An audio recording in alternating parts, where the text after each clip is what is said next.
My most memorable dive in Anilao is my first fun dive. I hate the term fun dive kasi all dives should be fun, right?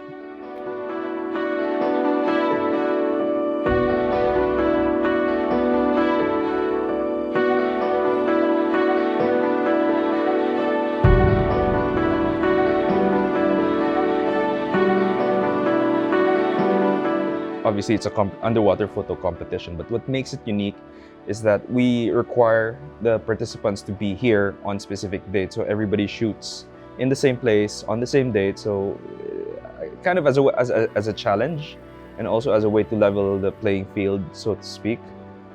This is the 7th year that we're doing it. I think the first one was in 2013. You know, some people have taken to calling it the World Cup of underwater photography because like the last year, we've had more than 200 participants from around the world. It's really on people's calendars. Like whenever we go to dive shows abroad, people ask us, oh, when is the competition going to be this year? When are you doing the Anilao Shootout? So people really wait for it.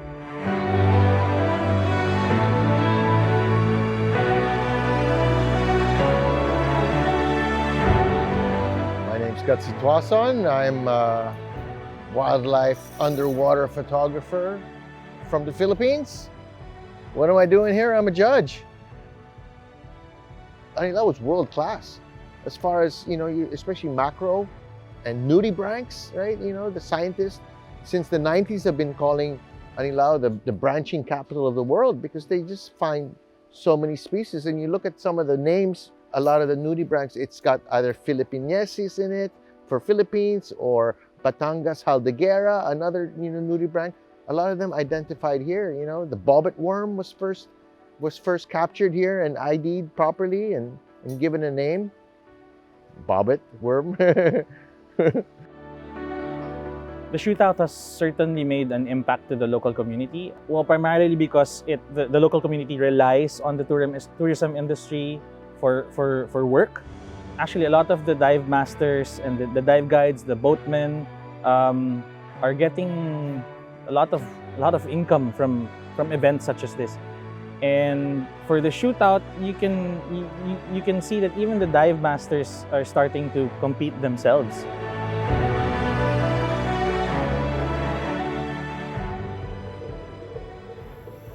The main idea behind Blackwater is that the largest migration on the planet happens every night. As the sun goes down, bazillions of microorganisms and larvae and plankton and all this stuff that during the day hide in the twilight zone and in the darker zones, right?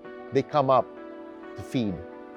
So you're diving in open ocean at night because you're looking for specific animals that you really won't find during the day, and you won't find them on the reef.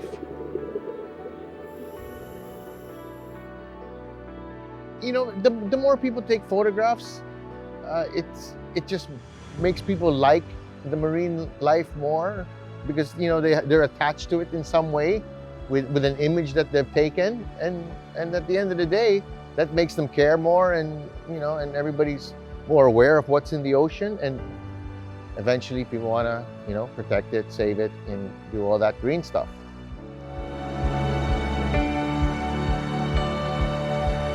What a lot of photographers want to achieve is to have an interesting picture.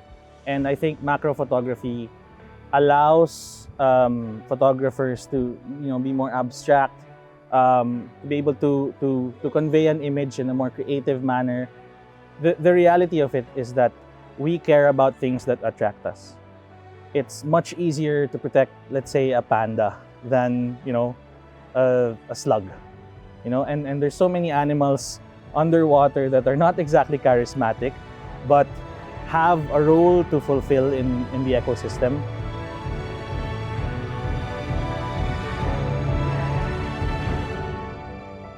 Just to give all the other animals some love.